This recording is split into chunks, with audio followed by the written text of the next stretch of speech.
Kids heading back to school this fall, but to what kind of atmosphere in the classroom? The latest on the state of education in Michigan, as well as Detroit Public Schools. Plus, the flap over Trump going to Mexico and coming to Detroit, and more headlines for you. Stay right here. MiWeek starts right now.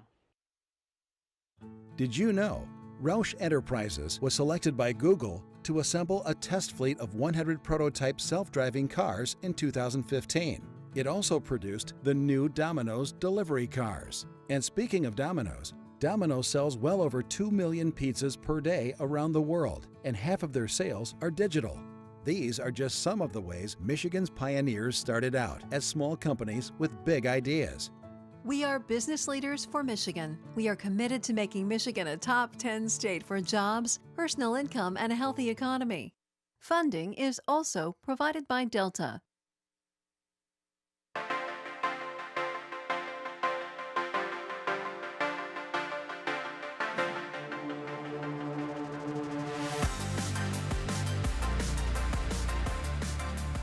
Hi there and welcome to MiWeek. Thanks so much for joining me. I'm Christy McDonald. In just a few days, most public school kids will be heading back to the classroom after a nice long summer break. I have 3 children. They're ready to go back. But this week also marked the release of the state standardized test scores that weren't too promising in many places.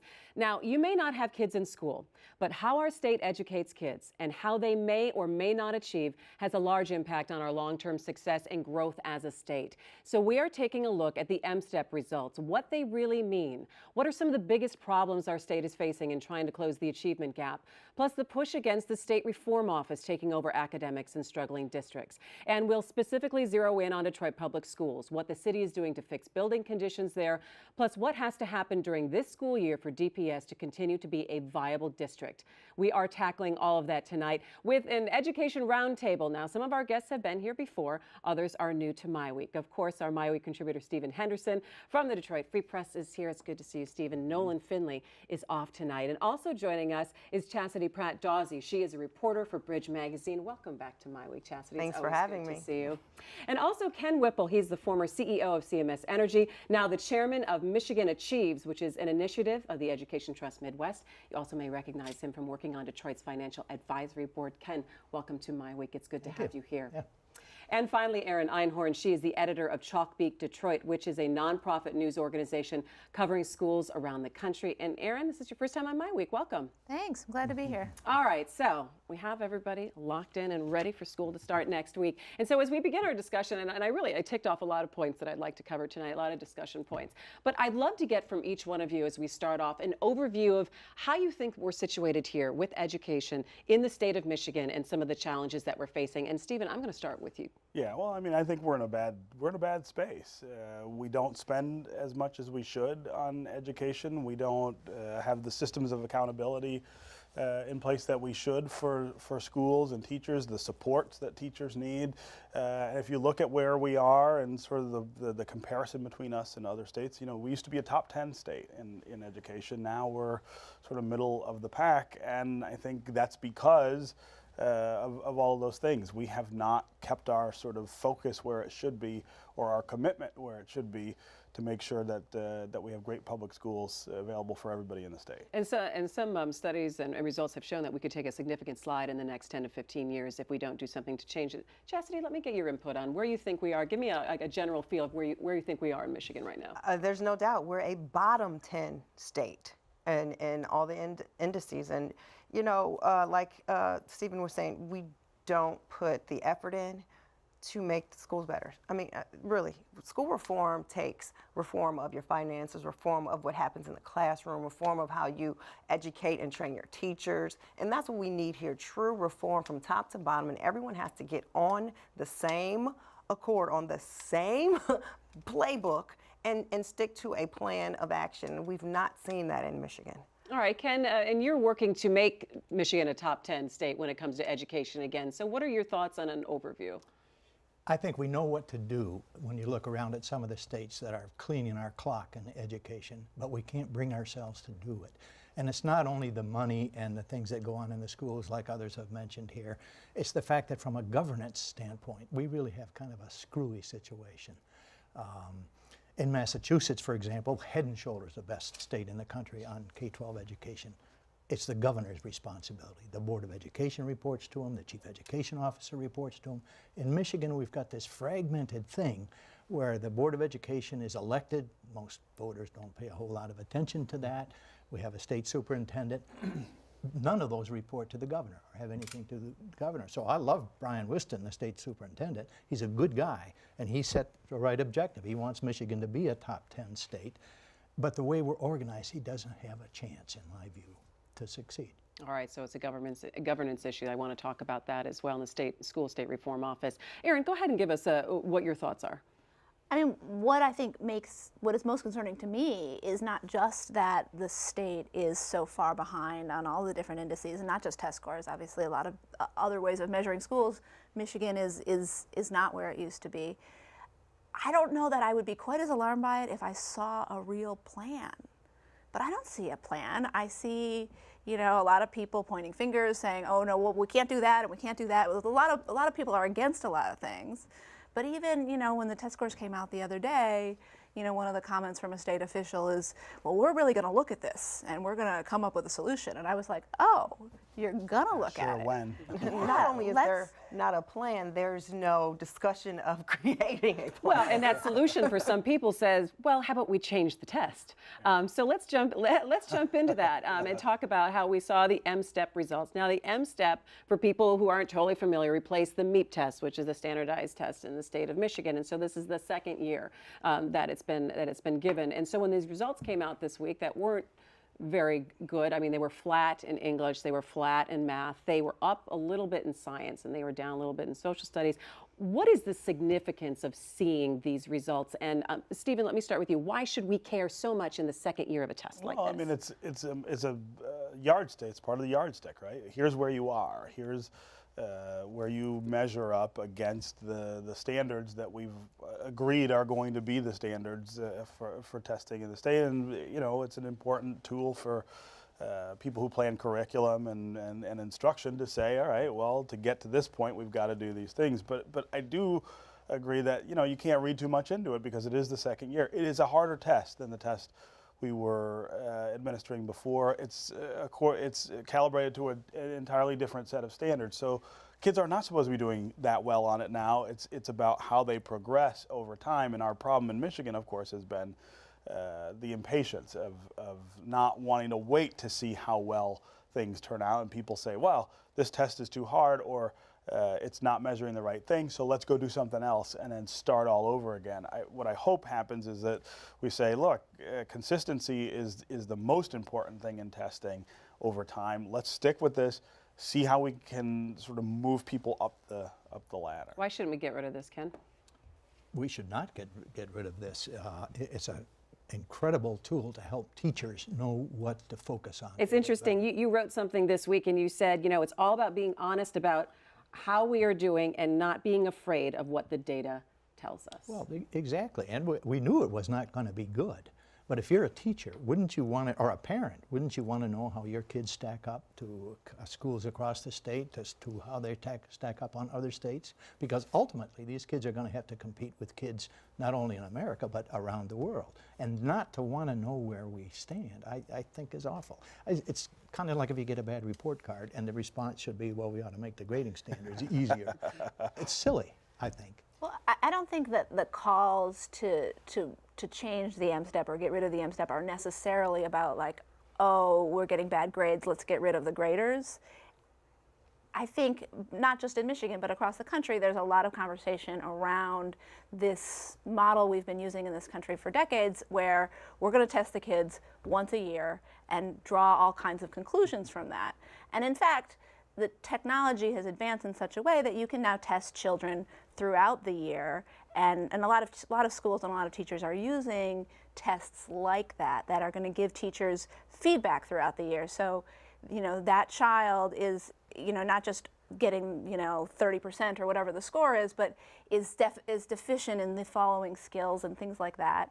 And then that teacher can then work with that child on those skills. So I think the conversation around if you did replace the M-STEP, is there another kind of test that would be able to be a teaching tool that teachers could use throughout the year? You know what, though? Is it the best way to measure our kids' achievement?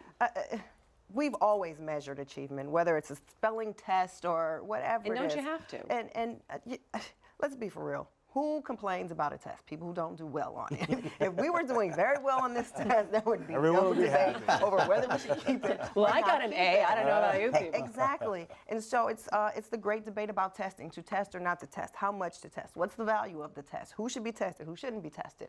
And the bottom line is we have this test. It is aligned to national standards. It is a hard test. Do we want our students to be able to master a difficult test, a rigorous test, or not? That's the bottom line. I think what people are talking about now, though, is because this test is being used as a marker for schools and a Absolutely. marker for schools and whether those schools are going to be shut down. Because we see now from the state school reform office saying, you know, we have the power, we haven't used it, but now we're going to be looking at this list, which is going to be coming out very soon, of the schools who are going to be in the bottom 5%. And now it's saying, well, if you haven't achieved in the last 3 years, you're going to be shut down, which starts a whole other set of conversations. But you know what's missing from that conversation? There is a part of the law that says if the school reform office shuts down your school, it can be reopened as something new and different and better. So that part of the conversation needs to be, you know, brought up. If the school reform office closes a school in Detroit, School A, it can be reopened. It'll be called School B, and you know, have a Sure, new but it'll be the teaching same staff. place It'll be the with new same. teachers So and that. closing is a buzzword in Detroit that really gets emotional because we've seen 160 schools like close. They're never opening again. But when the school reform office talks about close, it can be reopened. So that's something that needs to be discussed and really clarified with the public. Closed doesn't mean closed as we know it in this sense. Yeah, that makes it a lot easier for parents particularly. But you know, you stand way back and you say, who wants persistently bad schools to stay persistently bad? Nobody. And if closing in parentheses is a way to do that and reopen the school with new teachers and new management and all that, that's terrific. So is it just new teachers, new management? I guess I would love to see that playbook when we say we close this school, but this is what we do. Then what? Does it reopen in 3 months? And how is that any much different? Do you know what I'm saying? It's almost maybe in terms of details that people need to see, Erin. Yeah, for sure. I mean, but I think, I think that one part of the conversation is, does that school get replaced with another public school? Does it get replaced with a charter school? And I think there's a lot of devil in those details as far as, you know, I mean, obviously teachers unions are very interested in that. Parents are going to be very interested in that. So, you know, I think if you're going to close a school, and closing a school is, you know, extremely disruptive, even if you open up another school in there, because probably most likely the teachers who were there, the teachers the children have relationships with, you know, especially children with special needs might really, you know, they need consistency year after year. So when you close a school, even if you reopen something in there, you know, you really have to think that through and make sure that all of the support systems that the children are relying on and that the community is relying on that school to provide, that something is there to replace it. So we can't just close schools. We actually need to think, you know, thoughtfully about what is the school system we want to have and how do we get there? It depends on the environment too, because there are places in Detroit that have way too many schools, and there's neighborhoods where have school deserts. Well, and none. that's an impact also. I mean, part of the problem here is this is the language and the narrative that we're working with here, right? There's this punitive sense of, well, that school failed, so it must close. I mean, think about those two words and how if you were a teacher or a principal in those schools, how would you internalize that kind of language? We need to start talking about schools differently, that if it's underperforming, what is it that we do to move it to a place where it's performing better, not close? I mean, the idea of closing public schools is a really strange concept. Public schools are located in neighborhoods that often don't have other options, and the charter options that they may have tend to be, I think, opportunistic as opposed to focused on giving those kids what they need. We need to start talking about creating, like Erin said, creating the schools that we need in the places where we need them, and closing is probably not part of that vocabulary in the best sense of it. It's reconstitution or reconfiguring of schools. Again, dumping the support that they need into the building to move them forward. And the question is, has closing a school ever done anything for the children who attend school in that area. We've closed 160 schools in Detroit. We've reconfigured 50 or 60 of them, reconstituted half the district. How has that, you know, shown any progress for the students and the educational system in Detroit? And it goes back to the question of, when is Michigan going to come up with a reform plan based on best practices? How do we know that closing and reconstituting these schools is going to work when it hasn't, especially in Detroit, worked to now? Well, That's really important, because having a plan, we talk about money, not enough money in the school. If we had a plan, a decent plan, money is not an issue. All right, so Ken, think we can who's in get to charge? that? Who's in charge of the plan? Who comes up with the plan and says, "This is it, folks. This is what we're going to do"? That's a great question. It's a team effort. And for Detroit, I think that's one of the problems that we bypassed when we had all this legislation and didn't have the commission that said at least somebody ought to be looking at the interests of all the Detroit kids, the charter school kids and the public schools. Well, let's talk about Detroit Public Schools right now, or the Detroit Public Schools Community District, which is now officially the new name of it since the legislature came through. Was it $670 million? Erin, let me ask you. It just came out this week that the state says, well, the Reform Office said, well, it'll be 3 more years probably until any Detroit school could be on a list for closure. But what does the district face this year and going into this new school year? And what are some of the challenges that they're facing now? I think it's the same challenges that they've been facing consistently, minus one, which was the debt. Minus the so debt. I mean, you know, it's a fresh start, and that's a big deal, right? So, you know, whereas last year, you know, a fairly large percentage of each dollar that the district received had to go straight to debt. Now that's not the case, but all the other problems, the enrollment is, you know, way lower than it needs to be. There's a teacher shortage. I think 200 teachers they're still trying to hire with school starting in just a couple of days. You know, they put a lot. They put $2.5 million into school renovation. So some of the you know, repair conditions that got a lot of headlines around the teacher sickouts last year, some of that's been resolved. But there's still, I mean, you know, and the test scores come out and parents read, oh, well, they're getting, you know, like, what was it, 7% of DPS students were meeting standards in math, and parents have choices, and you know, a large percentage of Detroit parents are going to charters, are going to school of choice suburban districts, and you know, DPS, it's a new district, it's a new day, it's a fresh start, but there's still a lot of baggage and a lot of bad reputation that they're going to have to repair before they're going to convince families to return. It's going to be interesting to see the enrollment numbers. Chastity? Detroit Public Schools Community District is facing what it's faced for the past 17 years, instability that has basically been put in place by state policies. Parents who don't know what's going to happen today, tomorrow, who's in charge, or who's going to make what decisions. What is this new school board? What will they do? What's this commission? It's instability, inconsistency, and it totally undermines the classroom, the teaching, and the future. And again, Detroit parents and teachers have gone through this for the past 17 years. So even though there's new legislation, a new name, there's still the same instability. Ken, what do you think? Exactly. They don't have the debt, as you said a minute ago, but I think they're faced with exactly the same thing. We have inexperienced teachers, 38 kids in a classroom. We can pay the bills for a while. I think the outlook is not good unless we do some of the things that we've been talking about here. Even if we did it on a pick one at a time, just as an example, some of the states other than Massachusetts that have made great process have said, okay, we're going to focus on an important thing, teacher quality, helping the teachers be better teachers.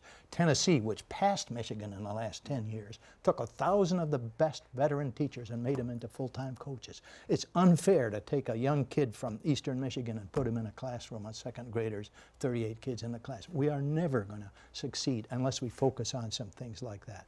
Teacher quality is just one of many things that we've mentioned. Stephen, I'm going to give you the last word here on this. Yeah, I mean, I think this district will be back in front of the state within, I don't know, 18, 24 months with the same financial problems that it had before because the enrollment, you know, we all know that enrollment dips typically the year after a work stoppage in schools. We had one last year, so the projections, I think, that they used to set up this district are probably off. So we're gonna open school sort of digging the hole back that we just got out of.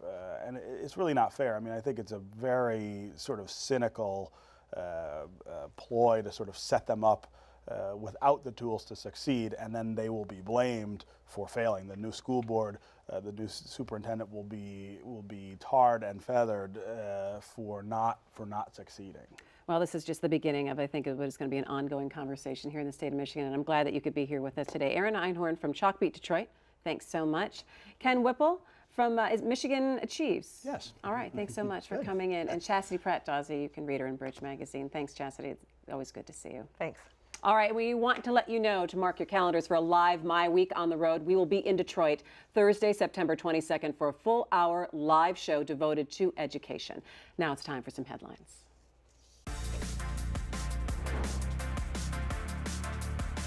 All right, Stephen's back here with me to talk about just a couple of headlines. Of course, Trump coming to Detroit. And I also wanted to talk a little bit about the fact that we haven't heard anything from the appeals court on the straight ticket voting. Yeah. Even though that Schuette and the Secretary of State wanted something this week. But let's talk a little bit about Trump and the fact that he's coming back to Michigan. I mean, he doesn't care what the polls say. He's coming back to Michigan, but he's courting the African American vote and using a church here and really the program here in Detroit to do so.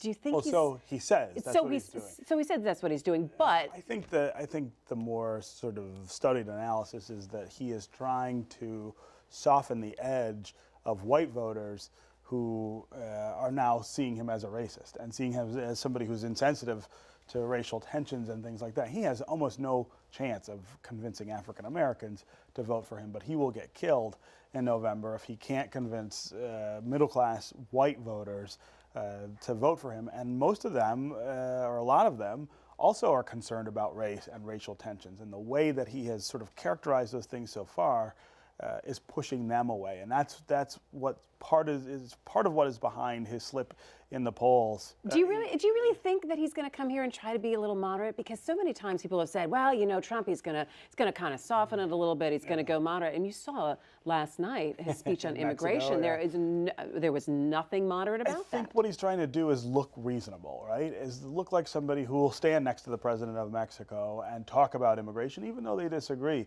Somebody who will stand with a bishop in Detroit. Someone who will go around a city like Detroit with Ben Carson, who's a Detroiter, which says to some people, well, this is not just like an unreasonable person. This is not someone who's not willing to listen. He may have different views about these things, but he's not a racist. And I think that's the goal here is, and again, that's very distressing, I think, if you are a black voter. He's not talking to us. He's not talking to the city. He's not talking really about the city's problems. He's playing to another audience and using Detroit as a proxy. So do you think we're going to see him back here before November? You think we may. I mean, I think the polls sort of dictate that. I mean, it's unusual to see a Republican candidate come to Detroit during the general election. I think that is in and of itself is notable.